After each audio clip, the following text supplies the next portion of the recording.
Hello மக்களே, welcome to RJ Tamil audio novels. நான் தான் உங்கள் ஆர்ஜே. என்னுடைய கதைகளை கேட்டு மகிழ என்னுடைய சேனலை சப்ஸ்கிரைப் செய்து கொள்ளுங்கள். இப்போ வாங்க கதைக்குள்ள போகலாம். கதையின் பெயர் அவனதிகாரம், அத்தியாயம் 45. Abhimanyu, say something Yazhini. இப்படியே உட்கார்ந்திருந்தா என்ன அர்த்தம்? எவ்வளவு சமாதானம் கூறினாலும் யாழினியின் கண்ணீர் நிற்கவே இல்லை. உஃப் என்று சலிப்பாக செய்தவன், சரி, நான் போய் அம்மா கிட்ட என்ன நடந்துச்சுன்னு கேட்டுட்டு வரேன் என்று எழுந்தான். அவனை செல்ல விடாதவாறு அவனின் கைகளை வேகமாக பிடித்த யாழினி பயம் கலந்த பதட்டமான பார்வை பார்த்தாள். அவள் பிடித்திருந்த கைக்கு மேல் தன் கையை வைத்து சற்று அழுத்தம் கொடுத்தவன் அவளின் அருகில் அமர்ந்து மெதுவான குரலில், இங்க பாரு, என்னை பாருன்னு சொல்கிறேன்ல, என்ன நடந்ததுன்னு நீயும் சொல்ல மாட்டேங்கிற, அம்மா கிட்டையும் கேட்க விட மாட்டேங்கிற, இப்படி அழுதுகிட்டே இருந்தால் நான் என்ன பண்ணுறது என்றான் சலிப்பாக. யாழினி, சொன்னால் கோவப்பட மாட்டீங்கல்ல என்றாள் பயத்துடன். அபிமன்யு, அப்படி கோவப்படுற அளவுக்கு நீ என்ன பண்ண என்றான் சாதாரணமாக. யாழினியின் அழுகைக்கு முன்னால் அவன் கோபம் இருந்த இடம் தெரியாமல் போய்விடுகிறது. இப்பொழுதெல்லாம் அவனால் யாழினியின் மேல் கோவப்படவே முடியவில்லை. யாழினி அழுகையினோடு, நான் எதுவுமே பண்ணல மாமா, ஆனால் நான் தான் பண்ணேன்னு சொல்கிறாங்க என்றாள். இவளின் பேச்சில் அபிமன்யுவிற்கு தலையும் புரியவில்லை, வாலும் புரியவில்லை. இது சரி வராது என்று நினைத்தவன், சரி நீ வா என்று அவளின் கையை பிடித்து வெளியே அழைத்து சென்றான்.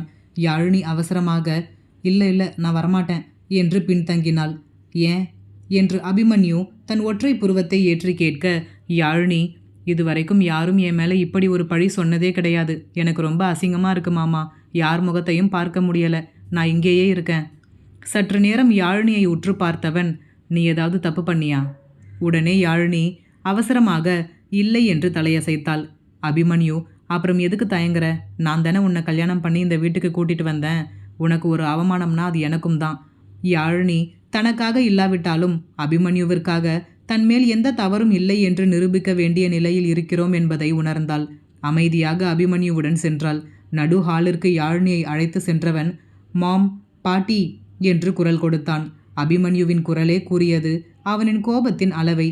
வீடே அதிர்வது போல் கத்தியவனின் குரலில் மகிழ்ச்சியான விசாலாட்சியும் ஷைலஜாவும் கிருஷ்ணமூர்த்தியும் இந்த தருணத்திற்காக தானே காத்திருந்தோம் என்பது போல் கெத்தாக ஹாலிற்கு வந்தனர். மற்றவர்கள் அனைவரும் இவன் என்ன செய்ய போகிறானோ என்ற பயத்தில் ஹாலிற்கு வந்தனர். தன் அண்ணனை பார்த்ததும் ஆரணி வேகமாக அவனிடம் வந்தவள் அபிமன்யுவின் கையை பிடித்தபடி, அண்ணா, நீங்கள் யாழினி மேலே கோவப்படாதீங்க, கண்டிப்பாக இப்படி ஒரு விஷயத்தை அவள் செஞ்சிருக்க மாட்டா. அவளை கூர்மையாக பார்த்தவன், அப்போ வேற யாரும் செஞ்சிருப்பாங்க என்றான். அபிமன்யுவின் கேள்விக்கு விடை தெரியாத ஆரணி வாயடைத்து நின்றுவிட்டாள். அபிமன்யு, பாட்டி என்று வள்ளியம்மையை பார்த்தவன், என்ன நடந்தது? வள்ளியம்மை பாட்டி யாழினியை பார்க்க யாழினி சற்றும் தலை நிமிராமல் நின்று கொண்டிருந்தாள். வள்ளியம்மை பாட்டி தயங்கியபடி, யாழினி எதுவும் சொல்லலையாப்பா என்றார். பக்கவாட்டாக திரும்பி தலை குனிந்து நின்றிருக்கும் யாழினியை பார்த்தவன் இல்லை என்னும் விதமாக தலையசைத்தான். வள்ளியம்மை பாட்டி, அது அபி என்று தட்டு தடுமாறி இழுத்தார். உடனே இடை புகுந்த ஷைலஜா, நான் சொல்கிறேன் அபி என்று முன் வந்தாள். ஷைலஜா, பாட்டி குளிக்க போகும்போது அவங்களோட வைரத்தோட கழட்டி ட்ரெஸ்ஸிங் டேபிள் மேலே வச்சுட்டு போயிருக்காங்க. அதுக்கப்புறம் அவங்க ரூமுக்குள்ளே க்ளீன் பண்ணுறதுக்காக கடைசியாக போனது இவ தான் என்று யாழினியை கை காட்டினாள். அவள் கூறும் அனைத்தையும் உன்னிப்பாக கவனித்து கொண்டிருந்தான் அபிமன்யு. இவ ரூமுக்கு போய் க்ளீன் பண்ணிட்டு வெளியில் வந்ததுக்கப்புறம் பாட்டியோட ஜுவல்லரியை காணும். அபிமன்யு சோ என்று கேள்வியாக பார்த்தான். ஷைலஜா, நாங்கள் எல்லா இடத்திலும் தேடிட்டோம். பாட்டி டேபிள் மேலே வச்ச நகை எப்படி காணாமல் போயிருக்கும்? இவ தான் எடுத்திருக்கா என்றாள் யாழினியை பார்த்து. யாழினிக்கு ஆதரவாக பேச வந்த மரகதம் பாட்டியை திரும்பி பார்த்த ஒரே பார்வையில் தடுத்து தள்ளி நிறுத்திவிட்டான் அபிமன்யு. மரகதம் பாட்டிக்கு தாங்க முடியவில்லை. பெரியவர்களின் ஆசைக்காக சிறு பெண்ணின் வாழ்க்கையை பாழாக்கி விட்டோமோ என்று மனம் அடித்து கொண்டது. அபிமன்யு, இவ எடுத்ததை யாராவது பார்த்தீங்களா? கிருஷ்ணமூர்த்தி, நான் பார்த்தேன் அபி. இது அனைவருக்கும் புதிது. மதியம் எப்பொழுதும் போல் வீடு முழுவதையும் சுத்தம் செய்த யாழினி வள்ளியம்மை பாட்டியின் அறைக்கு செல்லுகையில் அவர் குளிக்க சென்றிருந்தார். கிருஷ்ணமூர்த்தி ஹாலில் டிவி பார்த்து கொண்டிருந்தார். நகையை காணும் என்று வள்ளியம்மை கூறும்போது அனைவரும் தேடி பார்க்க அது கிடைக்காத காரணத்தினால் விசாலாட்சி, ஷைலஜா, கிருஷ்ணமூர்த்தி மூவரும் சேர்ந்து யாழினியின் மேல் திருட்டு பட்டம் கட்டிவிட்டனர். ஆனால் அப்போது சாட்சி என்று ஏதும் இல்லை. இப்பொழுது கிருஷ்ணமூர்த்தி தான் பார்த்ததாக கூறுவது அனைவருக்கும் புதிய விஷயமே. எனவே மொத்த குடும்பத்தினரும் திகைத்து பார்க்க யாழினிக்கோ அவ்வளவுதான் எல்லாம் முடிந்துவிட்டது. கிருஷ்ணமூர்த்தியின் மேல் அபிமன்யுவிற்கு பெரும் நம்பிக்கையும் அன்பும் இருப்பது அனைவருக்கும் தெரியும். இனி யார் என்ன சொன்னாலும் நம்ப மாட்டான். இப்படி ஒரு பழியுடன் தன் வீட்டிற்கு செல்வதை விட ஷைலஜா கூறியது போல் அபிமன்யுவிற்கு தன்னை பிடிக்காமல் விவாகரத்து கொடுத்திருந்தால் கூட மேல் என்று தோன்றியது. பயத்தில் அபிமன்யுவின் கையுடன் சேர்ந்திருந்த தன் கையை மெல்லமாக பிரித்து எடுத்துக்கொண்டாள். தன் தாத்தா கூறுவதையும் யாழினியின் செயலையும் சற்று நேரம் சிந்தித்த அபிமன்யு தன் போனை எடுத்து எதையோ பார்த்து கொண்டிருந்தான். வள்ளியம்மை பாட்டிக்கு எப்படி திடீரென விசாலாட்சியும் ஷைலஜாவும் இங்கே வந்தார்கள் என்பது கிருஷ்ணமூர்த்தியின் பேச்சிலேயே புரிந்தது. இவர்கள் மூவரும் சேர்ந்து ஏதோ சதி செய்துள்ளனர் என்பதை புரிந்து கொண்டவர் அபிமன்யுவிடம், அபி, நான் சொல்றதை கொஞ்சம் கேளுப்பா. யாழினி இப்படி ஒரு தப்பு பண்ற பொண்ணு கிடையாது. எதுவா இருந்தாலும் நல்லா விசாரிச்சுட்டு முடிவு எடுப்பா என்றார் இறைஞ்சலாக. கிருஷ்ணமூர்த்தி, என்ன பேசுற வள்ளினி? இவளுக்கு போய் சப்போர்ட் பண்றியா? கிராமத்துல வளர்ந்தவ, முன்ன பின்ன வைரத்தை பார்த்துருப்பாளா? அதான் இங்க பார்த்ததும் ஆசை வந்துருச்சு. யாருக்கும் தெரியாதுன்னு நினைச்சு எடுத்துட்டா. ஆனா நான் பார்ப்பேன்னு இவ கொஞ்சம் கூட நினைச்சு பார்த்துருக்க மாட்டா. திருடி என்றார் அழுத்தமாக யாழினியை பார்த்து. எதற்கும் யாழினி தலை நிமிரவே இல்லை. தலை குனிந்தபடி அழுது கொண்டே நின்றாள். ஷைலஜா, இது மட்டும் இல்ல பாட்டி, இவ பண்ண இன்னொரு விஷயத்தை சொன்னா அபி இந்த வீட்டை விட்டே அடிச்சு துரத்திடுவான். யாழினிக்கு இதை விட பெரிய பழி என்ன இருக்கிறது? முடிந்தவரை அவமானப்படுத்தி விட்டார்கள். இனிமேல் எதுவாக இருந்தால் என்ன என்று சோர்ந்து போய்விட்டாள். மீரா, தேவையில்லாம யாழினி பற்றி பேசாத ஷைலஜா. உனக்கு என்ன தெரியும் அவளை பற்றி? ஷைலஜா, இப்போ கூட நீங்கள் இவளை தான் நம்புறீங்களாத்த? அப்போ உங்கள் அப்பா மேலே உங்களுக்கு நம்பிக்கை இல்லையா? மீராவால் எதுவும் பேச முடியவில்லை. மௌனமாக நின்றுவிட்டார். யாழினியின் மேல் நம்பிக்கை இருந்தாலும் தன் தந்தை கூறுவதை சாதாரணமாக எடுத்துக்கொள்ளவும் முடியவில்லை. இரு தலை கொல்லி எறும்பாய் தவித்தார். ஆரணி, இப்போ என்ன புது கதை சொல்ல போற என்றாள் ஷைலஜாவை பார்த்து. ஷைலஜா, அதை நான் எப்படி சொல்லுவேன்? என்னால் இவ பண்ண காரியத்தை ஜீரணிக்கவே முடியலை. கொஞ்சம் கூட வெக்கமே இல்லாமல் இப்படி ஒரு காரியத்தை இவ செய்வான்னு நான் நினச்சி கூட பார்க்கல.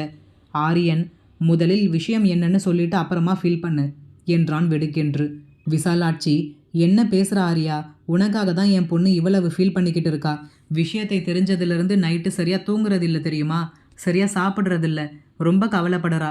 ஆரியன், என்ன நினச்சி ஃபீல் பண்ணுறதுக்கு உங்கள் பொண்ணுக்கு என்ன இருக்குது? அப்படி என்ன பண்ணிட்டா யாழினி என்றான் கேள்வியாக. விசாலாட்சி, சின்ன பொண்ணுன்னு நினச்சி நீங்கள் எல்லாம் இவளுக்கு ஓவராக இடம் கொடுக்குறீங்க. ஆனால் இவ உங்கள் அண்ணனை கல்யாணம் பண்ணிட்டு உன்னை சைட் அடிச்சிட்டு இருக்கா. இவர் கூறுவதை கேட்ட யாழினிக்கு தான் கேட்ட செய்தி உண்மைதானா என்று தன் காதுகளையே நம்ப முடியவில்லை. அவ்வளவு கீழ்த்தனமாகவா தன்னை நினைத்து விட்டார்கள்? அதுவும் ஆரியனோடு ஒப்பிட்டு பேசிவிட்டார்களே.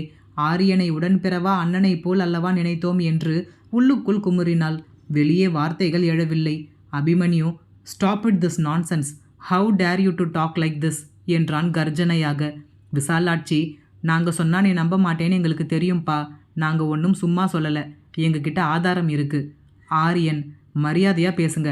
அப்படி என்ன ஆதாரம் இருக்குது உங்ககிட்ட?